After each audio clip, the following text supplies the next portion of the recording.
If you can hear me, clap. If you can hear me, clap once. Excellent. If you can hear me, either clap or stamp your feet twice. Excellent. If you can hear me, after you clap 3 times, say, woo! Excellent. Thank you all very much. Guys, Cooper, if your cabin can't be quiet, you need to take them outside. Thank you very much. Everybody got some s'mores? Delicious, yes? Fantastic. And before we start, do we have Lost and Found? Jessica, you said you had some Lost and Found? I do. I have this shoe. I don't know why we have one shoe. Who's missing a shoe? Happens a lot. It's a Keds flowery one. Is there a name in it? There is no name in the shoe. Guys, you gotta put your name in your stuff. Your counselors have Sharpies. This is nobody's. Cabin. If this goes to your cabin, okay. Can you guys please pass this back to Ariel? Thank you. Ariel, you gotta put your name in your stuff, hon. Who's your counselor? Never mind. I'm gonna talk to them afterwards. All right, so if you're wondering why we're out here acting all like crazy people, then you don't know us. Let me assure you, Jessica and I are serious themed entertainment folks. And for those of you who don't already know us, this is my wife, Jessica. Jessica applies themed entertainment design to design the experiences of the people who deliver themed entertainment experiences. She's a people person. Not like that. And this is obviously my husband, Jordan. He is an engineering leader in Walt Disney Imagineering's creative show studio. I think, still. Honestly, I haven't seen him for like a year. He's been working in some galaxy far, far away. Yeah, but 15 years ago, we had very different careers. We were summer camp directors. Thank you, some camp people. In fact, we first met at a camp conference. And eventually, we ended up owning and operating our own summer camp, Camp Echo, in the Shawangunk Mountains of New York. Yeah, she gets that line because she says, I can't pronounce Shawangunk. Shawangunk. Shawangunk. Shawangunk. Shawangunk. Shawangunk. Anyway, we were totally into camp, career summer camp people, and in fact, I proposed to Jessica during the closing ceremonies for the summer of 2003 in front of almost 600 campers and staff. Jessica said yes. Later, she told me she wasn't thrilled about the audience. Yeah, introverts don't really like that kind of thing. Yeah, my bad. Sorry about that. We were married, though, in Camp Echo's Olympic Hall the following year. But not in front of all the campers and staff. Understood. I've learned that lesson. But enough about us. We've been asked to come to talk to you guys here about camp. Our camp, Camp Echo, was a sleepaway camp. If you didn't grow up in the Northeast, sleepaway camp just means the campers stayed overnight and they were far from home. Echo still is, but we no longer own it, a camp built around a private lake. We had forest, and we had fields, and we had cabins for sleeping, and they had bunk beds, but no air conditioning. But they were fancy cabins because the bathrooms were inside. Yeah. That's right. Yeah. Not like Girl Scout camp when I did that. That was latrines. No, thank you. Okay, so hard to see here, but who here has been to camp? Oh, a lot of people. So we have day campers, church campers, Boy and Girl Scouts. Daniel says boot camp, I'm sure. Different kind of camp, Daniel. There's travel camps and science camps and space camps and theater camps. There's so many different kinds of camp. But wait, there's more. How could there possibly be more? They didn't get the cue. Oh. Okay, here's how it works. At camp, at our camp anyway, when somebody says, but wait, there's more, everybody says, as loud as they can, how could there possibly be more? Should we do that again? Yeah, Go back a slide? Yeah. Okay. Here we go. I'll go fast. Who's been to camp? Raise your hands. Any type of camp, blah, blah, blah, blah, blah. Scouts and travel camp, science camp, space camp, theater camp. There are so many different kinds of camp. Oh, but wait, there's more. How could there possibly be more? I'm so happy they asked. That's awesome. There are soccer camps and basketball camps and tennis camps. There's camps for children with autism. There's performing arts camps. There's camps that are both of those things.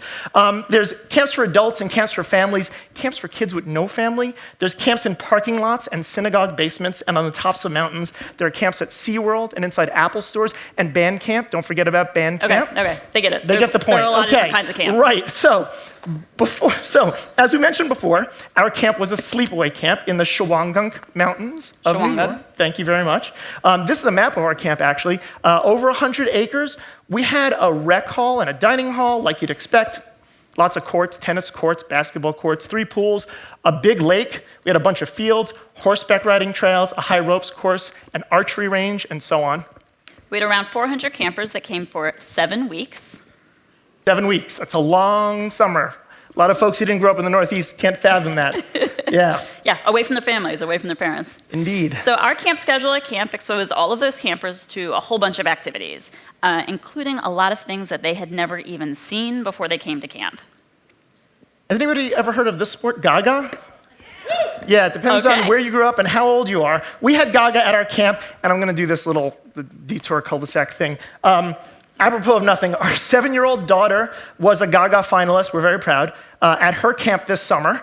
It happens to be a day camp on Long Island that my brother runs, but we are proud to say, we are assured her victory was not due to nepotism. Definitely not nepotism. We are less proud to say her victory was also not due to genetics. Not from us. Not our thing. No. Sorry for the tangent, wanted to share. So as I was saying, the campers went to all of these different activities. In fact, we called them the 4 A's of activities. We had arts, aquatics, athletics, and adventure. We had swimming in our pools and boating on our lake. We had archery, and we had ropes course and nature and horseback riding.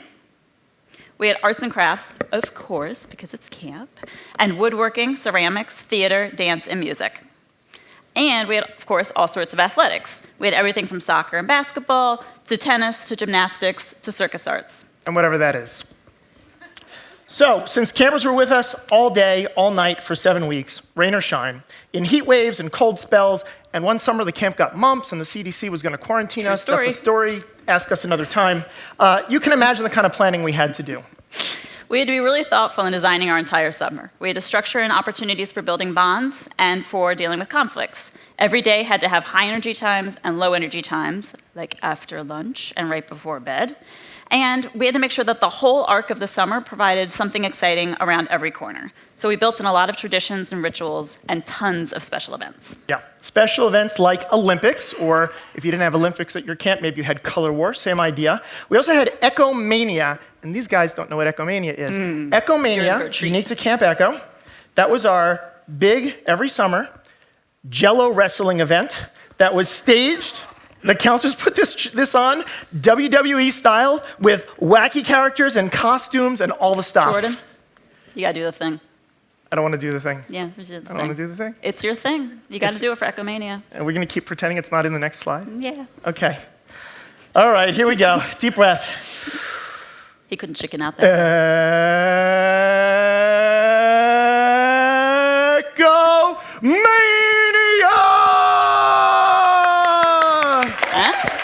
Thank you. Career suicide! So as I was saying, jello wrestling, and we did it in a specially constructed wrestling ring filled with jello. By the way, my grandfather designed and built the wrestling ring, very cool.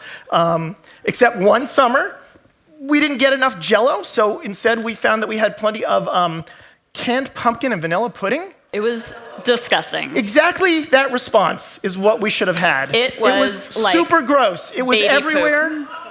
Oh my, yeah, thank you. Thank you. Camp people wouldn't have given us that kind of sympathy. They would have said, let me in, actually. What's that? I love it. It's not the pudding that was the problem. It was the pumpkin.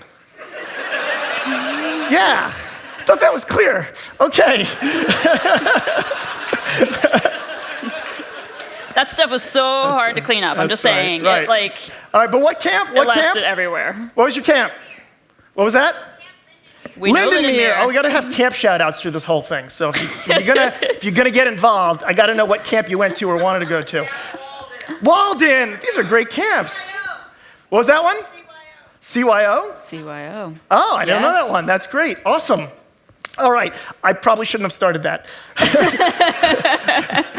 So anyway, it was really hard to clean the pumpkin up, getting back on script, but it was totally worth it for the kids and the counselors to have that experience. Yeah, at the end of the day, experience is what it was all about, and experience was, and still is actually, our business. Let's see. All right, so I was lasering. There you go. That's why we're not moving along. Don't stab somebody's eye So let's take out. a moment, and you knew this was coming. Sorry, Jenny. We're going to talk about SATE. So, over the past few years of attending this conference, we've noticed a lot of focus on story and architecture and technology. And you may have noticed that's not what I do.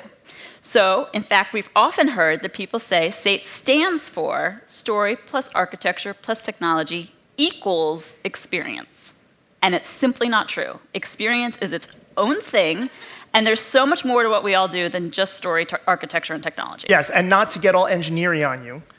That's literally what I do, though. This arithmetic function is flawed, right? This says E is a dependent variable, that experience depends on story, architecture, and technology. And clearly, as we've heard, that's not right. That is baloney. Right. So we're really thrilled to see so much SATE content this year around the E variable. And I have to tell you, we really had to come and change our slides at the last minute, so thank you very much for that. But we really appreciate Daniel and Ariel, and especially our SATE chairs for making that happen. Yes, thank you so very much.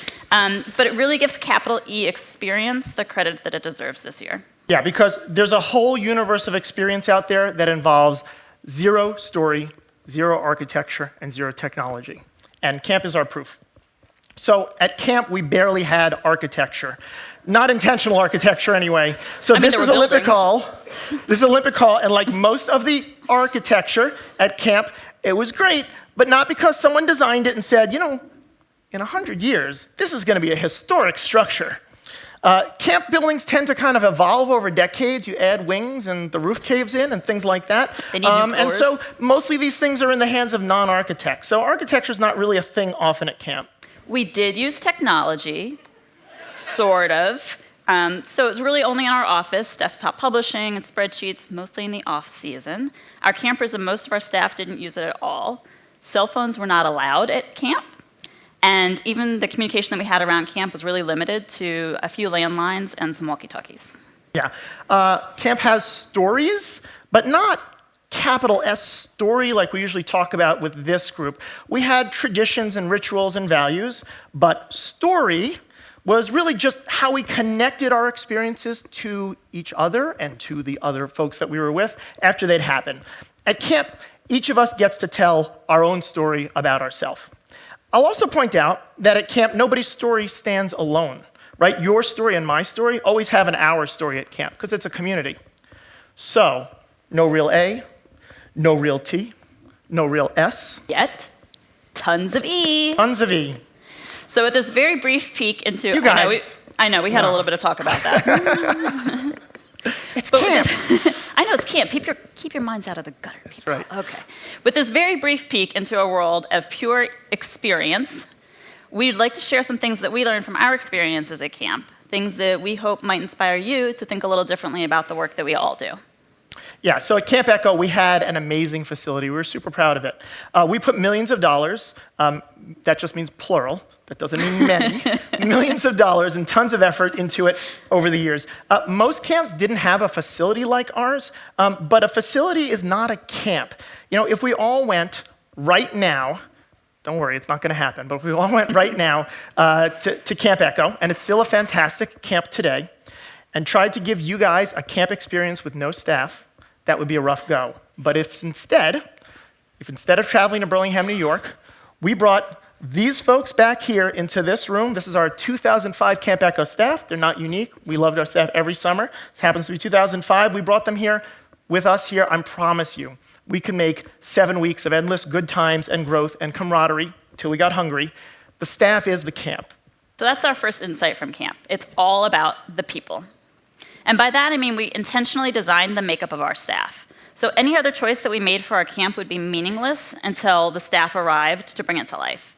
It was super important for us to have the right people in place who could embody our vision and help us make it happen. And our choice of people was even more important to the success of our business than any other thing that we could do. Knowing how much we counted on our people, we actively sought diverse applicants. Worldwide, I'm going to remind you again, we only hired 200 people seasonally, and we did this every year. But we went out every year worldwide to find people who would enhance what we called our people design. So diversity was the key to this. And we're not just talking about biological or cultural diversity, but also different personalities, educations, level of experience, ages, perspectives, and so on. Hiring for fit, we learned, isn't about finding people who get along because they're alike. It's about having sufficient diversity to build the rich community that we wanted.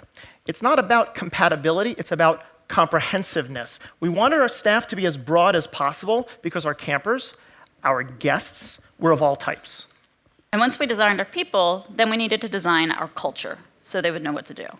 There's no way we could run our camp by ourselves. We had to rely on an army of mostly college-aged counselors who would help us with our 400 campers, some as young as age 7, day in and day out for almost 2 months. I mean, think about that for a second. 400 children and barely an adult in the room. And no parents.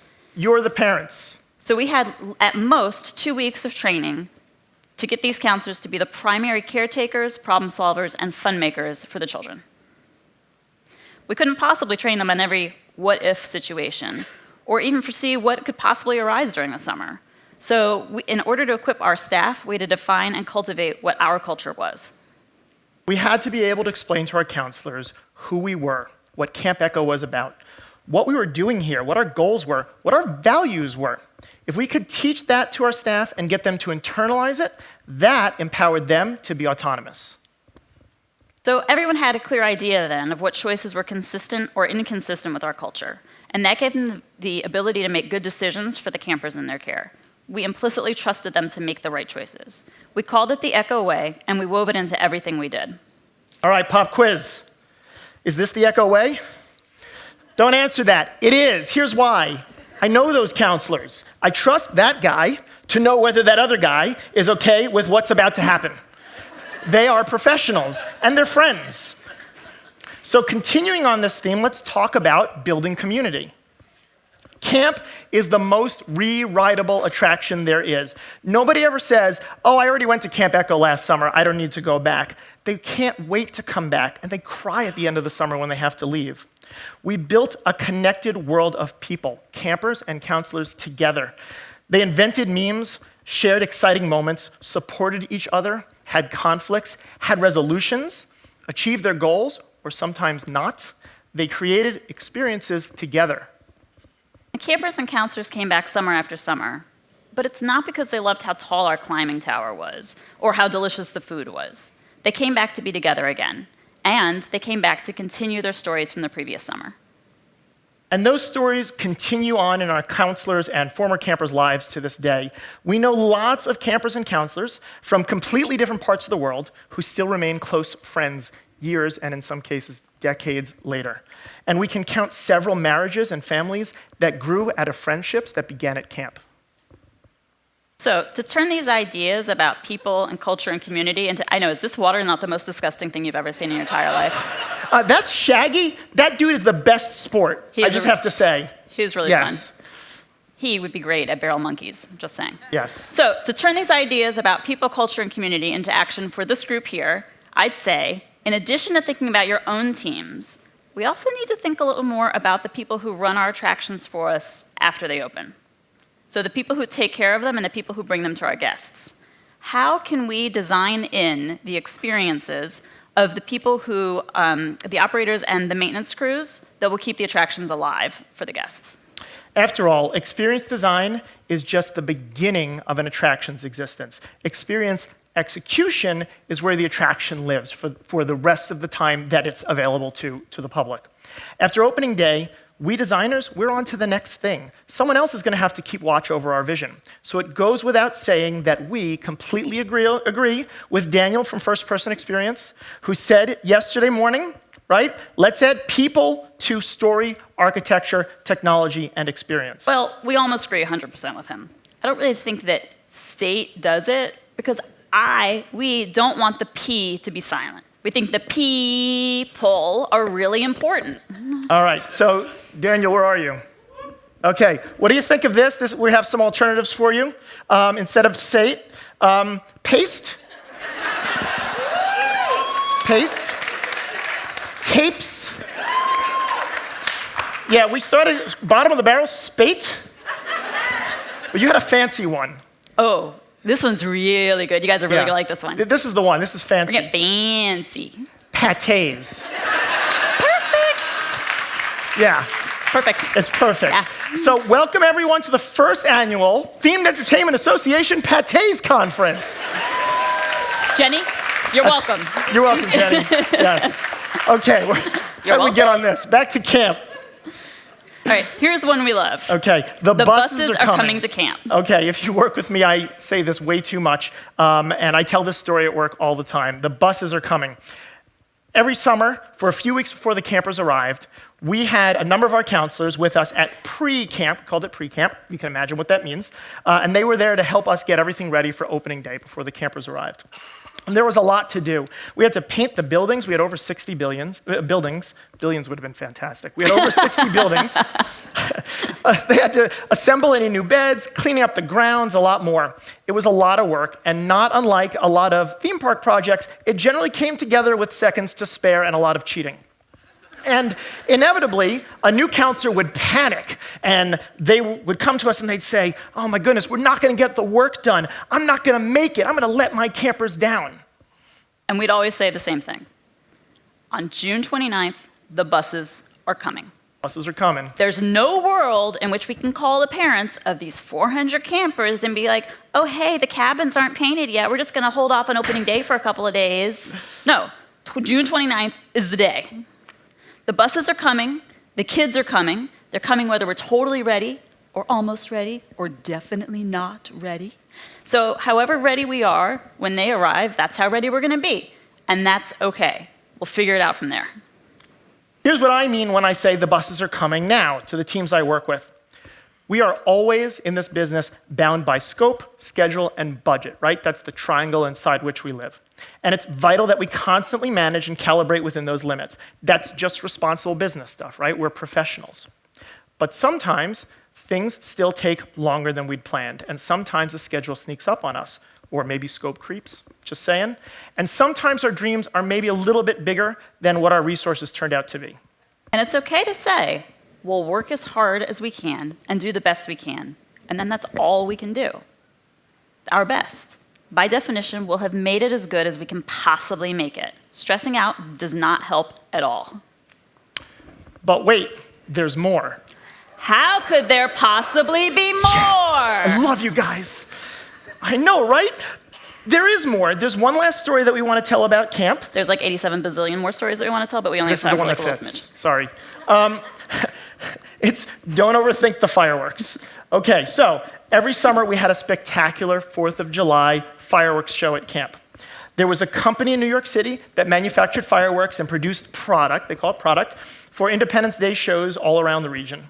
And on July 3rd of every year, they shipped out their last show and still had a bunch of random extra inventory on their hands. And they were bored. Yes, and let's be honest, those companies employ pyromaniacs and they wanted to blow a bunch of stuff up.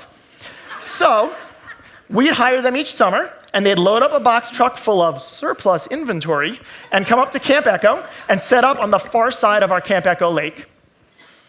And after dark, the whole camp would come down, and we'd sit on the beach by the lake, and we'd play this track of patriotic John Williams music that we had. And these wackadoos, the professional pyrotechnic wackadoos, would launch Armageddon in the sky. Everything they had. It was amazing. It was amazing. It was really good. And every year after the show, someone, usually more than one, would come up to me and say, how did you guys synchronize the music to the fireworks so precisely? And the answer was, we didn't try. We knew it wasn't going to work. So sometimes good enough is good enough.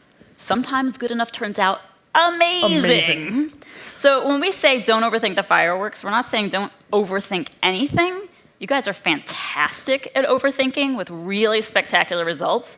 We're just saying you don't have to overthink everything. Right, you direct your magic to where it can be the most magical.